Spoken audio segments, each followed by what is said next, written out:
Turma, boa tarde. Vamos dar por iniciada mais um dia, né? Mais uma semana aí com a matéria de ciências, tá bom? Vou pedir para vocês pegarem a apostila de vocês, porque eu tinha passado atividades para vocês de bastante páginas até. A gente vai ficar preso hoje na correção dessas páginas, que é a página 13, 15, 16, 19, 23, 24, 26, 27, 29, 30, 34 e 35, ok? Então, hoje eu não vou passar matéria nova, a gente só vai fazer a correção. Assim, pessoal, eu já estou colocando aí, disponível para vocês, mais ou menos a resposta, tá? Mas vocês também não vão copiar isso tudo, não. Vocês vão copiando à medida que eu vou falando mais ou menos, e algumas questões a gente vai discutindo aí as respostas, ok? Se vocês repararem que eu estou falando muito rápido, vocês vão pausar o vídeo, tá? Esse poder aí vocês têm. Então, vocês vão pausar, e aí vocês voltam e vocês vão pegando de novo a resposta que eu der, ok? Então, eu vou seguindo, senão daqui a pouco você fica assim, devagar, quase parando, também o vídeo vai ficar muito extenso, tá? Então, vamos lá. Olha só, a gente estava falando aqui sobre temperatura, sensação térmica, né? Que eu passei, se eu não me engano, foi semana retrasada. A Maria, ela não estava se sentindo bem e por isso decidiu ir ao hospital. Chegando lá, a enfermeira questionou se ela estava com febre. Maria disse que não sentiu, no caso aumento de temperatura corporal, mas que não tinha termômetro em casa. Para averiguar, a enfermeira utilizou um termômetro clínico que marcou aí 40 graus, indicando que Maria estava com febre. Então, a letra A seria: associe os conceitos de temperatura e sensação térmica aos trechos do enunciado, os quais estão relacionados. Quando eu expliquei isso daí, eu falei assim de temperatura e sensação térmica num contexto ambiental, quando a gente está ali no ambiente, né, do lado de fora. Agora, quando acontece isso no nosso corpo, essa sensação aí, ela também não está relacionada à questão de vento, tá? Ela está relacionada aí ao aumento da temperatura do corpo. Então, como a gente pode formular aí essa resposta? Então, você vai escrever assim, na primeira, coloca o número 1 em aquela bolinha para ir mais rápido. Na primeira situação, vírgula, Maria se baseou na sensação térmica, pois ela não tinha um termômetro. Então, na primeira situação, Maria se baseou na sensação térmica, pois não tinha um termômetro. Ponto. Na segunda situação, a enfermeira utilizou o termômetro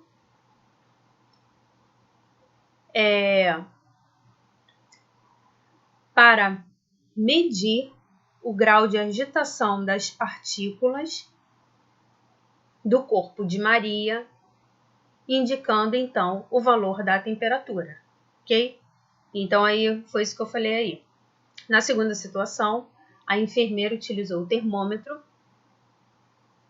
instrumento de medição, para associar o grau de agitação de partículas no corpo de Maria, indicando o valor da temperatura, tá?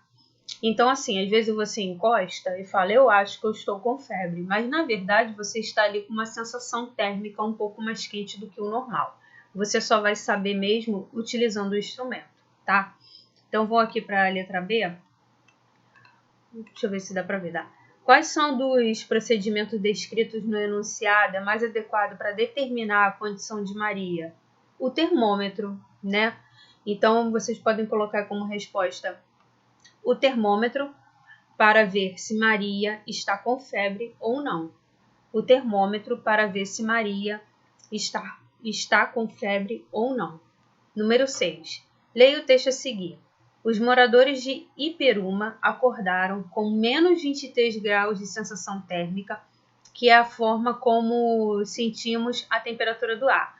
A temperatura chegou a menos 5,5 graus, a menor do ano no Brasil, e a velocidade do vento foi de 37 km por hora.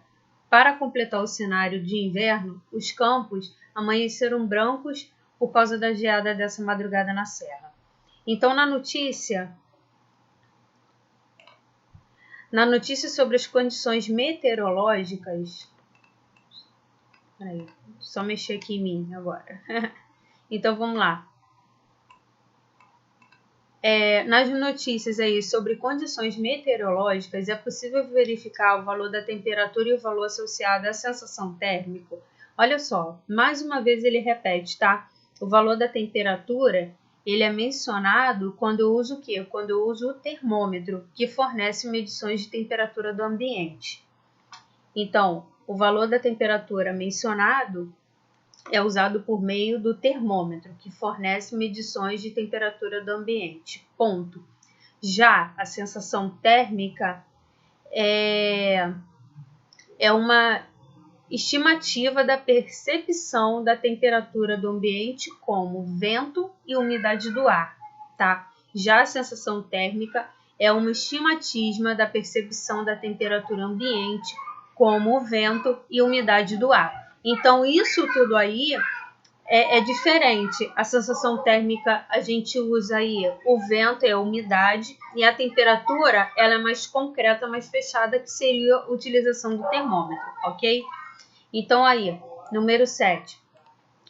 Podendo ser a causa por inúmeras condições médicas, a febre corresponde ao aumento de temperatura do organismo acima do limite normal.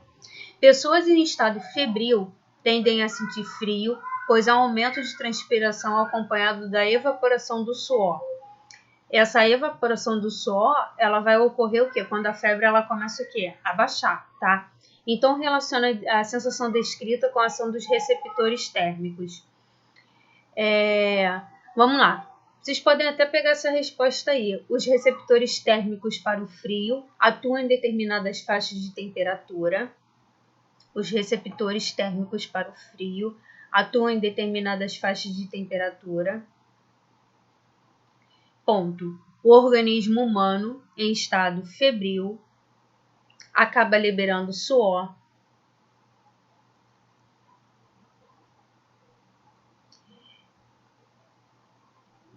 para controlar a temperatura corporal. Ok? Então, seria essa daí a resposta. Se achar que eu tô indo rápido, você pega e você dá o pause, tá? Agora eu vou para a página 15. A página 15 é bem miudinha, tá? Então, vamos lá. Página 15. Considere a seguinte situação. Um copo de suco bem gelado e uma xícara de chá quente sobre a mesa. Você pega o copo de suco com a sua mão esquerda e a xícara com a direita. O que pode afirmar sobre o fluxo de energia entre os objetos na sua mão? O suco estará o quê? Em baixa temperatura, ok? A xícara estará em alta temperatura. Ponto. O suco causará a sensação de frio. E a xícara causará a sensação de quente, ok? Então, vai ser assim. O suco causará a sensação de frio. E aí, a xícara causará a sensação de quente, tá? 9. Essa aqui é bem interessante. Algumas espécies de serpente, como cascavéis e as jiboias, possuem um órgão sensitivo chamado de fosseta loreal. Esse órgão é capaz de detectar variações de temperatura de aproximadamente 0,003 graus.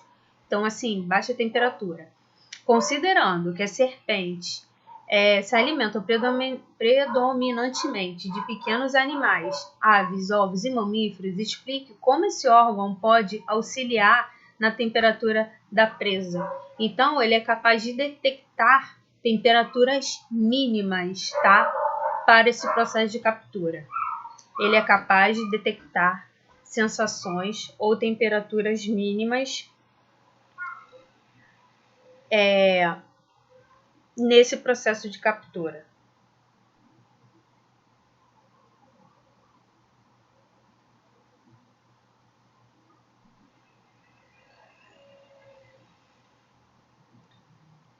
Ok?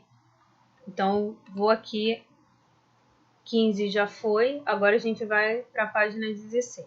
Tô virando aqui, estou dando ok aqui no caderninho para não me perder. 16. Em um dia de frio, só botar mais aqui. Pronto. Sim, pronto. Em um dia de frio, uma pessoa diz: preciso de um agasalho para não deixar o frio tomar conta de mim.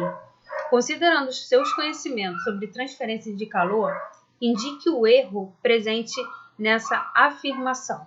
Primeira coisa, nós somos animais endotérmicos, tá? Endotérmico significa que a nossa temperatura não muda de acordo com o ambiente. Lá fora tá 40 graus. Se eu colocar um termômetro em mim, eu não estando com febre, eu vou estar com quanto? 40. Eu vou estar com 36. Tô até falando errado. Voltando. Lá fora tá 40. Colocar um termômetro em mim, eu vou estar com 36.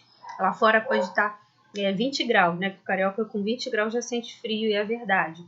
Se eu colocar um termômetro em mim, eu vou estar com quanto? 36 graus, ok? Então, primeiro, o seu corpo não muda de acordo com o ambiente. Agora, vamos lá. Isso aí você coloca. A pessoa é um animal endotérmico, isto é, a temperatura não varia de acordo com o ambiente, porém, deixa eu ver aqui como é que a gente pode colocar. Porém, a energia térmica flui do seu corpo para o exterior. Então, a pessoa pode sentir calor ou frio, tá? Porém, a energia térmica flui para o exterior. A energia térmica do seu corpo flui para o exterior. Então, isso significa que você pode sentir o quê? Você pode sentir calor ou frio, ok? Então, vou para 11 aqui. Suponha que em um dia frio de inverno você tenha acabado de preparar uma xícara de chá muito quente, mas antes de conseguir tomar um gole, você precisou atender um telefonema que se estendeu por 10 minutos. Ao final da ligação, o que estaria? Ainda estará com a mesma temperatura do que preparou? Claro que não, né? Justifique. Então você pode colocar aí. Após 10 minutos, a xícara de chá se encontrará com temperatura mais baixa que a inicial, ok? Isso ocorre porque a xícara de chá e o ambiente tendem a entrar em equilíbrio térmico.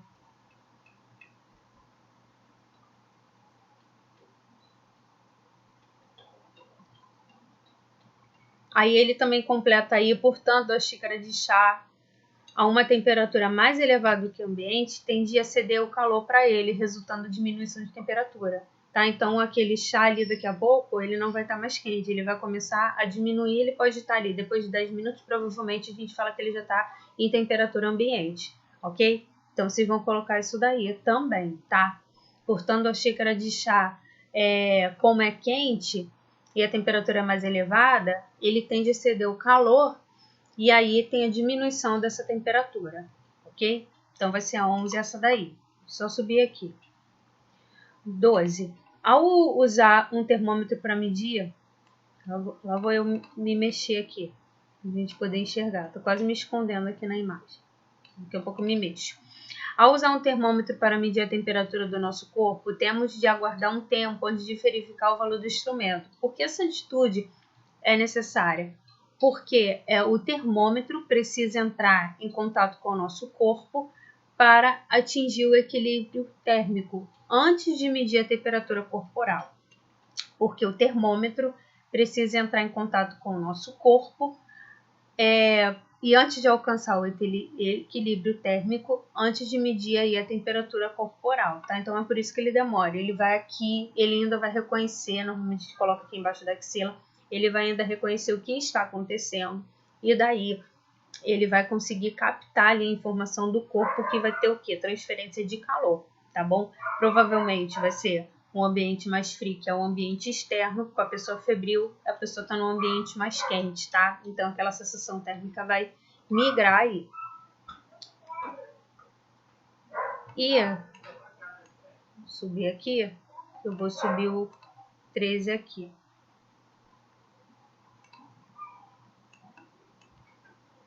Vamos lá. Em um dia ensolarado, com temperatura equivalente a 30 graus, Roberto colocou cubos de gelo em um copo com suco e o tampou. Após algum tempo, ele percebeu que o gelo havia derretido e que o suco aparentava estar mais frio.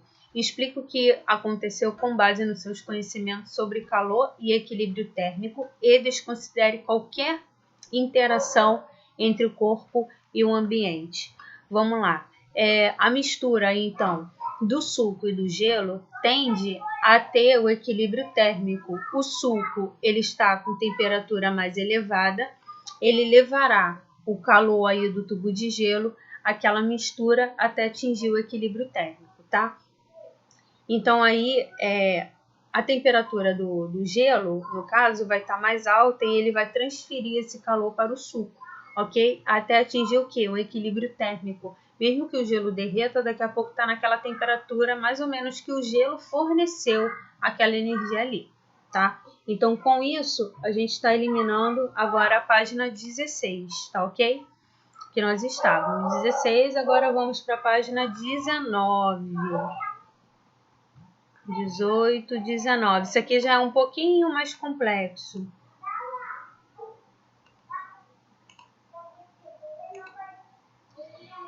A tabela a seguir mostra as temperaturas de fusão de três materiais: A, 1.300 graus, B, 4.000 graus e C, 2.000 graus. Considere que uma empresa siderúrgica precisa fundir uma liga metálica cujo ponto de fusão é 2.500.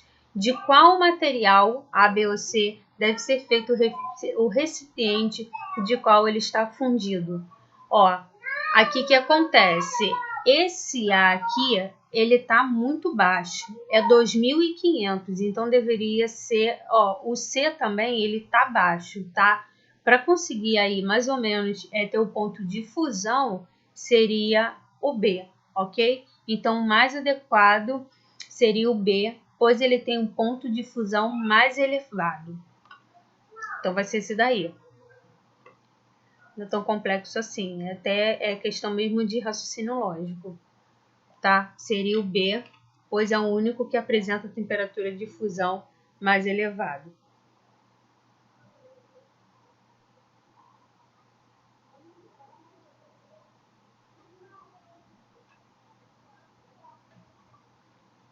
Espera aí vocês.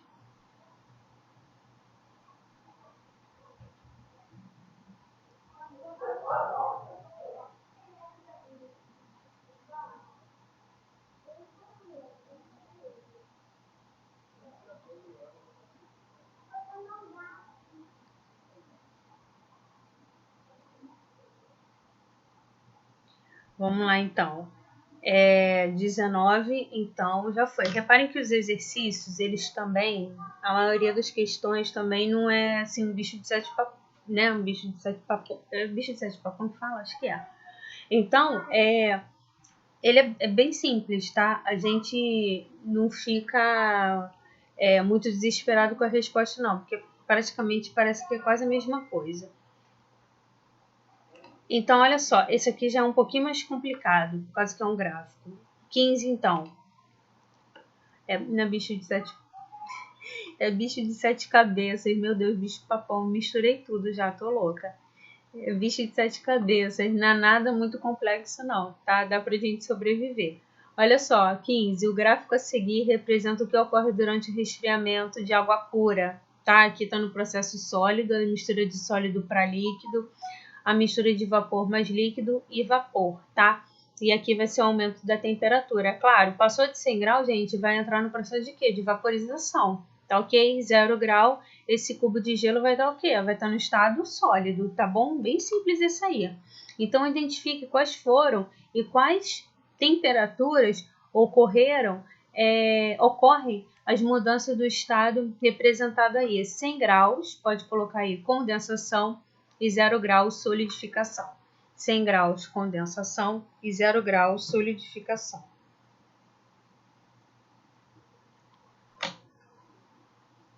E B, elabore uma explicação que justifica a curva decrescente representada no gráfico. Vamos lá. Ocorreu uma diminuição da temperatura com a liberação de energia térmica da substância. Ocorreu uma diminuição da temperatura com a liberação de energia térmica da substância.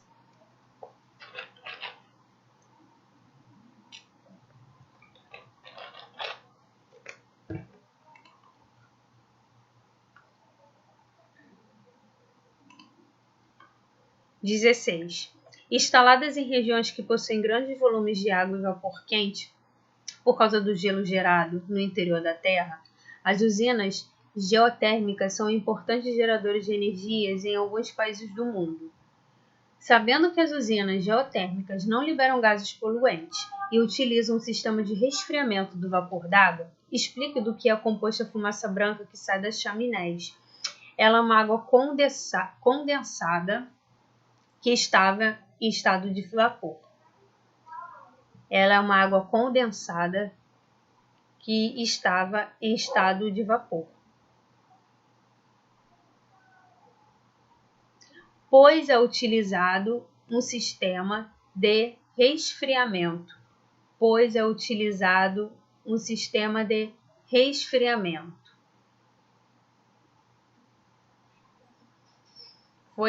Vou para 17, tá?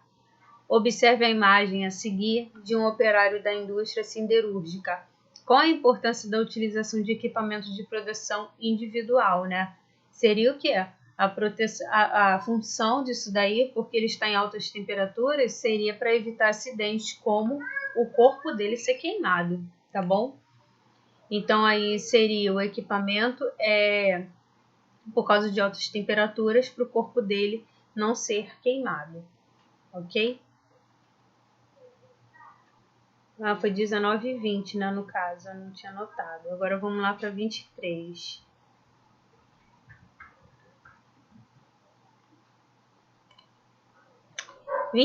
Tá? Tô começando agora. Isabela precisa escolher um material para isolar termicamente seu telhado e outro para construir uma chapa na cozinha, onde irá preparar alimentos.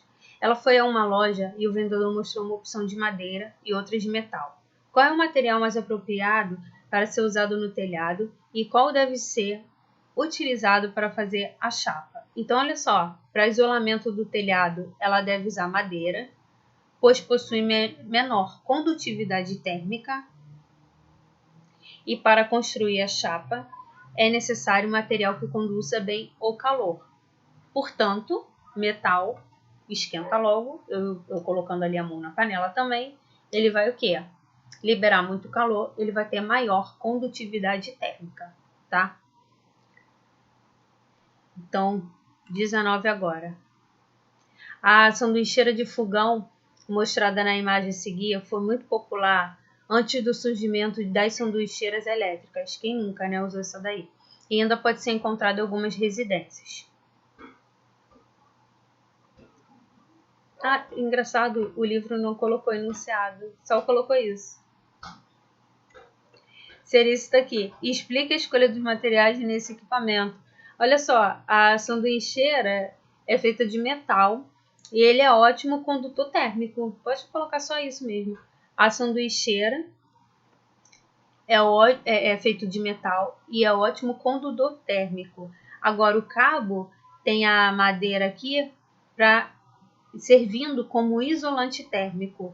O cabo é de madeira servindo como isolante térmico. 20. Estou no meio do texto. Deixa eu correr para cá. Uma casa de palha bem mais resistente do que a famosa dos 3 porquinhos é a promessa de uma empresa de construção civil.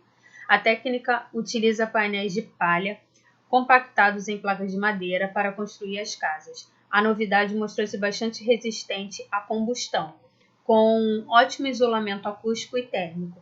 E se você precisar mudar de casa e quiser demoli-la, simples, dá para recolher os painéis e reutilizá-los. Por que a casa mencionada na reportagem possui ótimo isolante térmico? Porque a palha é um bom isolante térmico. Porque a palha é um bom isolante térmico.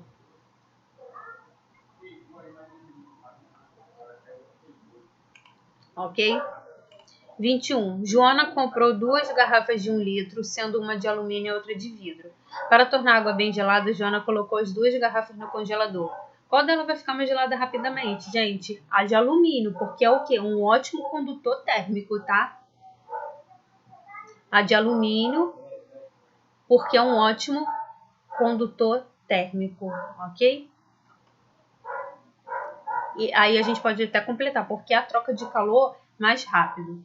Porque a troca de calor mais rápido. Vamos lá, a gente vai estar partindo aí para 24.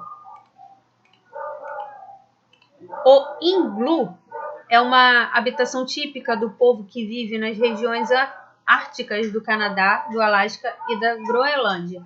Esse tipo de habitação, em forma de cúpula, é feito de blocos de gelo. Para se aquecer, seus habitantes queimam óleos em pequenas lamparinas em seu interior. A imagem a seguir mostra um iglú com uma fogueira funcionando aí no seu interior. Ah, que gracinha, olha só. Por que utilizar esse tipo de moradia na região? Vamos lá.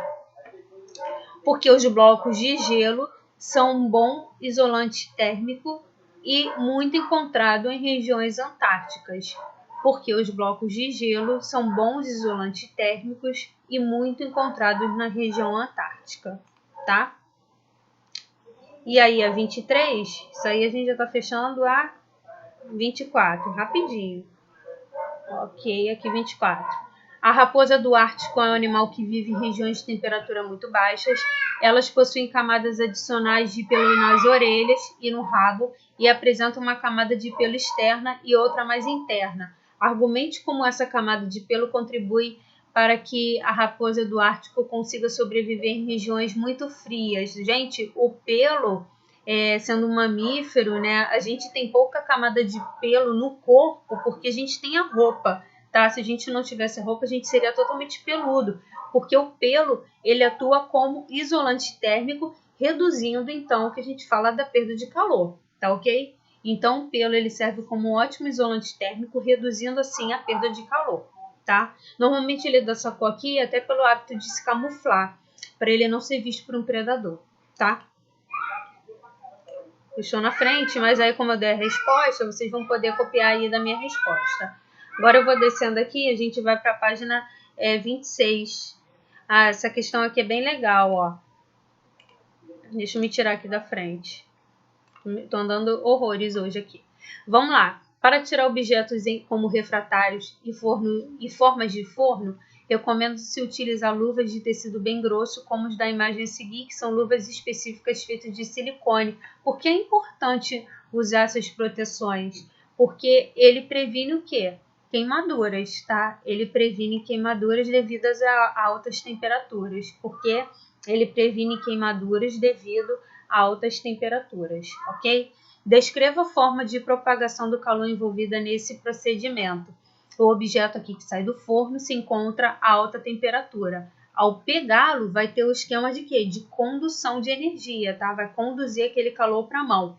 Como eu vou estar com aquela luva ali de silicone, ele não vai permitir que conduza alta temperatura para o meu corpo, tá? Então, vocês não precisam também botar uma resposta enorme dessa aí, ok? E aí, evita queimadura, tá?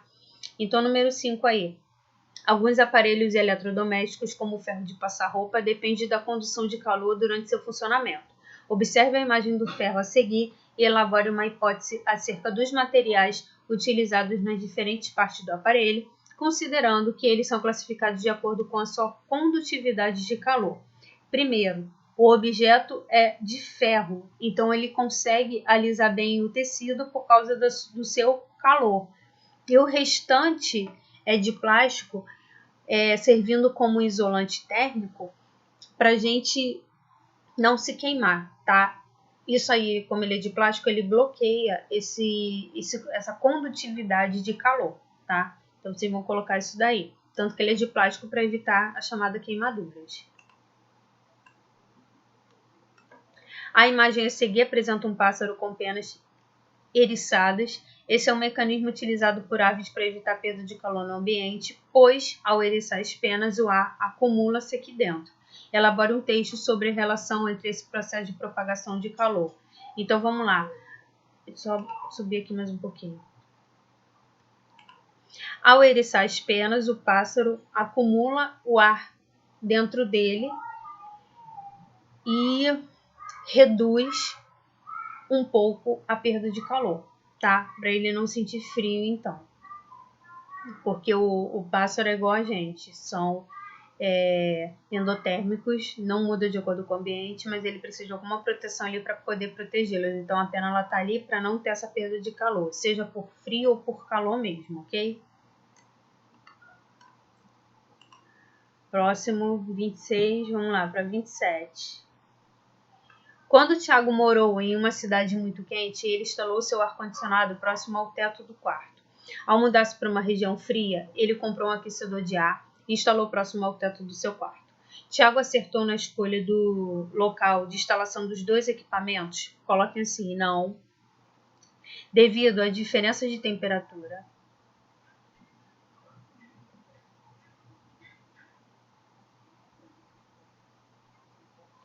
Aí vocês podem pegar essa resposta aqui, ó.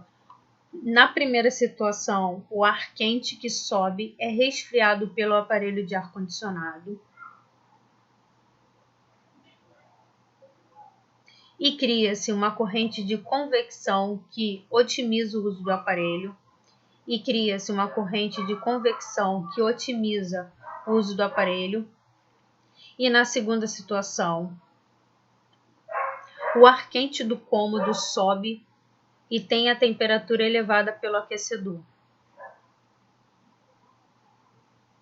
Dessa maneira, a porção de ar quente permanece na parte superior do cômodo e a porção de ar frio permanece na parte inferior do cômodo, não havendo circulação de ar. Ponto.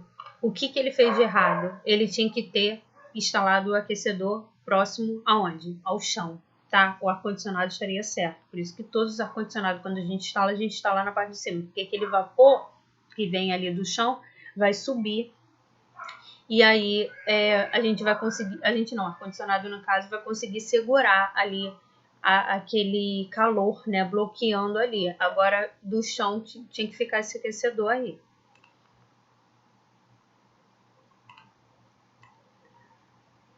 Balões de ar quente, como da imagem a seguir, foram os primeiros veículos aéreos utilizados pela humanidade para voar.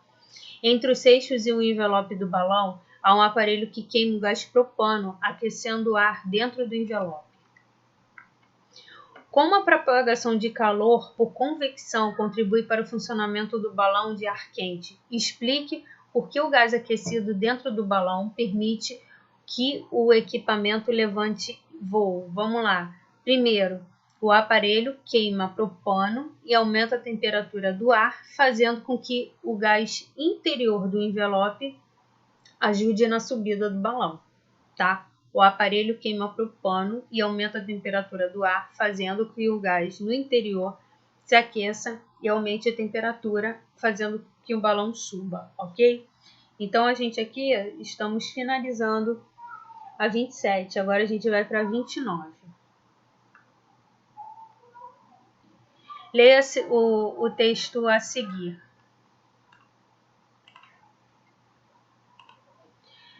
Nada é mais importante para nós na Terra do que o Sol. Sem o calor e a luz emitidos pelo Sol, a Terra seria um pedaço de pedra coberta de gelo e sem vida. O Sol aquece nossos mares, agita nossa atmosfera, gera nossos padrões climáticos e dá energia às crescentes plantas verdes que fornecem alimento e oxigênio para a vida na Terra. A luz e o calor provenientes do Sol são fundamentais para a vida na Terra. Como a energia térmica gerada pelo Sol propaga-se até a Terra por irradiação térmica, tá?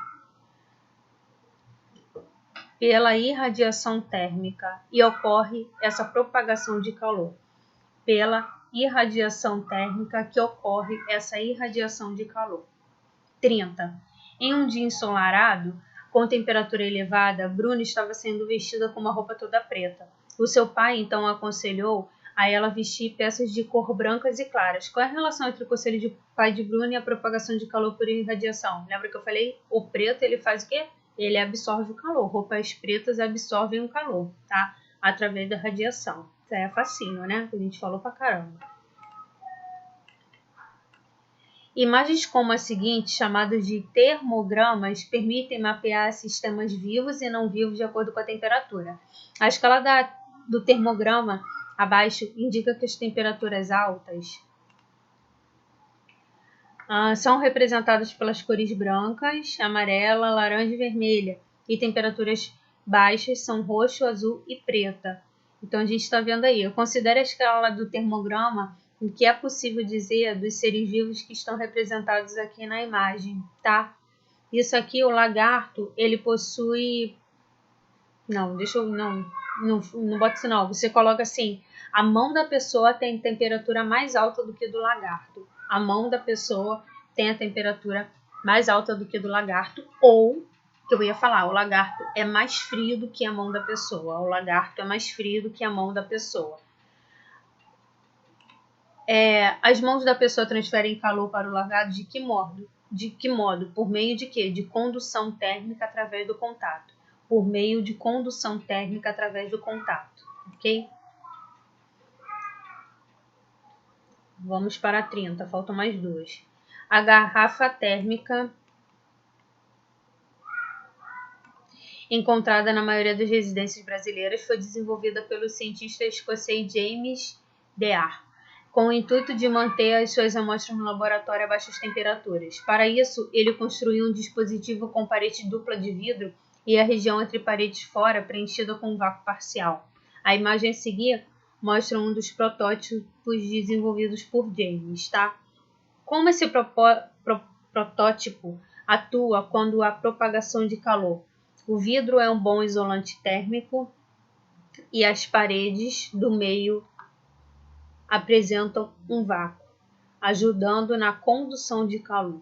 O vidro é considerado um bom isolante térmico, as paredes são quase um vácuo, ajudando na propagação de calor por condução. 33.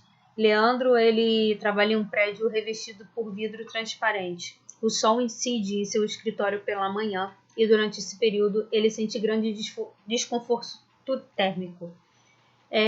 Os construtores do prédio estão renovando a fachada do edifício e recebem sugestões. Explique o motivo de Leandro estar desconfortável. A radiação solar penetra no escritório através do vidro, mantendo muito aquecido a sala. Tá? Então você pode colocar aí, a luz do sol penetra no escritório através do vidro, mantendo a sala muito aquecida. Elabora uma sugestão que poderia ajudá-lo, considerando que os construtores continuarão utilizando o vidro na fachada. Eles podem colocar um material refletor como um vidro espelhado por fora, porque o que vai acontecer com essa luz? Essa luz vai chegar, ó, vai bater, bateu, voltou, então não vai penetrar, tá? Então eles podem colocar um material refletor como um vidro espelhado. Além de ficar bonito, seria bom isso daí.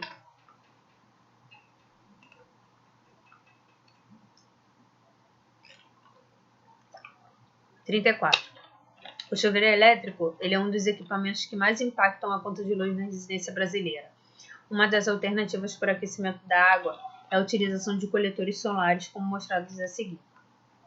Em geral, coletores são placas constituídas por tubos feitos de materiais condutores revestidos de tinta preta, um material termicamente isolante, como lã de vidro, abaixo dos tubos, e acima deles, uma placa de vidro. A água passa por dentro dos tubos e é armazenada no reservatório, feito de material termicamente isolante. Elabore um pequeno texto sobre a relação do material citado acima e seu funcionamento do coletor solar. A vantagem aí, que também é conhecido como tetos solares, ele pega, por causa desse coletor aqui, ele pega a energia do sol, converte nessa placa e na hora que você não quiser usar mais a luz, vamos supor, da Light, você pode ligar aí, converter através desses tetos solares. Ele lança energia de noite, porque ele pegou toda a luminosidade que aconteceu ali, tá? Então vamos lá. Gente, vou ter que fazer um resumo do resumo. Então vamos colocar assim, ó, a função do coletor solar é aquecer a água que vem da radiação solar e aí mantém a temperatura da água armazenada, tá? A função aí do coletor solar é aquecer a água que vem da radiação solar e mantém a temperatura da água armazenada, gerando energia elétrica. ok? E a gente falou aí de dilatação térmica, né, que eu dei aquela aula e tal. E aí falta, vamos lá, vamos para 34 e 35 para fechar, ok? Isso aqui é tudo múltipla escolha. A gente... Só ver aqui, eu acho que eu até comecei a matéria, né? Comecei, mas aí eu vou continuar, aí eu vou passando durante as semanas. Ó, 35, leio o texto a seguir. Um viaduto da pista expressa da Marginal Pinheiro, a 500 metros da ponte de Jacaré, na zona oeste de São Paulo, cedeu cerca de 2 metros. Aqui, ó, o que aconteceu. O secretário municipal de transporte, João Otaviano, afirmou que uma das placas de apoio das juntas de dilatação obrigatórias em estruturas de elevados como pontes e viadutos e alças cedeu. Otaviano disse que aguarda a equipe técnica para fazer uma análise. A notícia acima relata o acidente ocorrido no viaduto de São Paulo, em razão do deslocamento de uma estrutura que apoia as juntas da dilatação. O secretário municipal de transporte de São Paulo afirmou que essas juntas são obrigatórias. Explica o motivo dessa obrigatoriedade e indica o que poderia acontecer se não houvesse. Olha só, ocorreu aí uma variação de temperatura, tá? Ocorreu uma variação de temperatura, podendo até ocorrer acidente grave. Ocorreu uma variação de temperatura, podendo até ocorrer acidentes graves. Laura, que adora água de coco, comprou em uma promoção 3 garrafas dessa bebida. Ao chegar em casa, ela verificou que se recomenda tomar água de coco em até 3 dias. Laura consome uma garrafa e decide congelar as 2 restantes. Como as garrafas eram de vidro, Laura retira um pouco da água de coco das garrafas e coloca no congelador. O que poderia acontecer se Laura não tivesse retirado um pouco da água de coco das garrafas? Sim. O que iria acontecer? Ia se expandir, tá? E poderia, nessa expansão, até quebrar o vidro. Iria se expandir e poderia até quebrar o vidro. 37. O filho de Luiz estava brincando e encaixou um anel de metal em um brinquedo cilíndrico da madeira. Após tentar desencaixar os 2 objetos sem sucesso, Luiz teve a ideia de colocar o anel com um cilindro em uma vasilha de água quente e finalmente conseguiu desencaixar os objetos. Explique por que Luiz conseguiu desencaixar os objetos. Pela variação de temperatura que os materiais apresentam. Pela variação de temperatura que os materiais apresentam.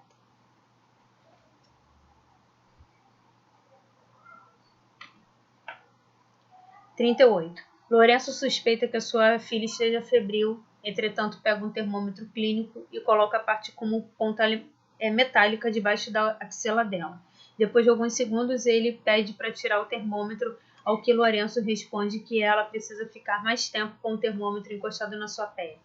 Explique por que Lourenço introduziu a parte metálica debaixo da axila da sua filha.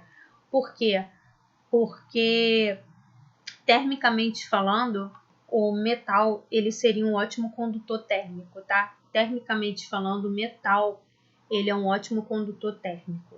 E B, para a gente finalizar aí, por que ele pediu para que ela ficasse mais algum tempo? Que é necessário que a parte metálica entre em equilíbrio térmico com o corpo. Que é necessário que a parte metálica entre em equilíbrio térmico com o corpo, ok? Então, com isso, a gente conseguiu aí finalizar a correção. E aí, na semana que vem, eu continuo o próximo capítulo, tá? Então, fiquem bem. E aí, a gente vai se falando. Um beijinho, tudo de bom aí.